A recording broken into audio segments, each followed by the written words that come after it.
আমি ডাক্তার মোহাম্মদ ফজল করিম, সহযোগী অধ্যাপক এবং বিভাগীয় প্রধান, লিভার বিভাগ, স্যার সিলমান মেডিকেল কলেজ, মিটফোর্ড হসপিটালে কর্মরত আছি। আমি প্রধানত মেডিসিন এবং লিভার বিষয়ে চিকিৎসা দিয়ে থাকি। আমি আজকে লিভারে একটি রোগ নিয়ে আপনাদের সঙ্গে আলোচনা করব। এই রোগটি হচ্ছে জন্ডিস।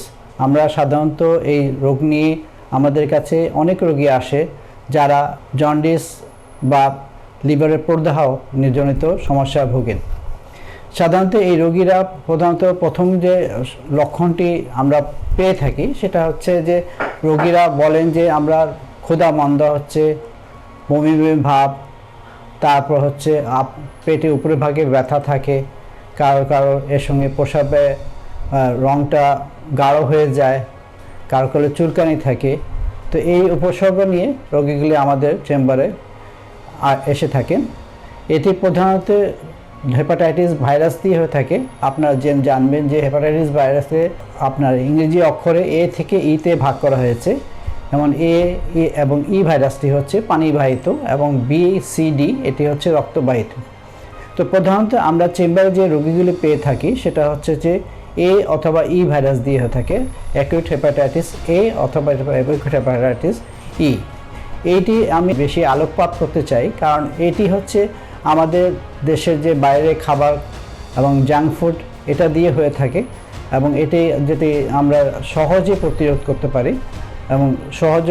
করতে পারি কিন্তু এই জটিলতা হিসাবে আমরা জন্ডিস পেয়ে থাকি এবং জন্ডিসের যে উপসর্গ যেমন ক্ষুধা মন্দা আগেই বলেছি, বমি ভাব, এবং সবচেয়ে এটা খারাপ দিক হচ্ছে এখান থেকে একটি খুব সামান্য হলেও একটি অংশে লিভার ফেলিয়ারে একটা ঝুঁকি থাকে, যে কারণে এই রোগীকে আমরা খুব সতর্কভাবে ডিল করে থাকি এবং এর সঙ্গে আমরা যেটি করে থাকি সেটা হচ্ছে রোগীকে বেড রেস্ট অর্থাৎ পূর্ণ বিশ্রাম এবং উপসর্গ অনুযায়ী চিকিৎসা দিয়ে থাকি।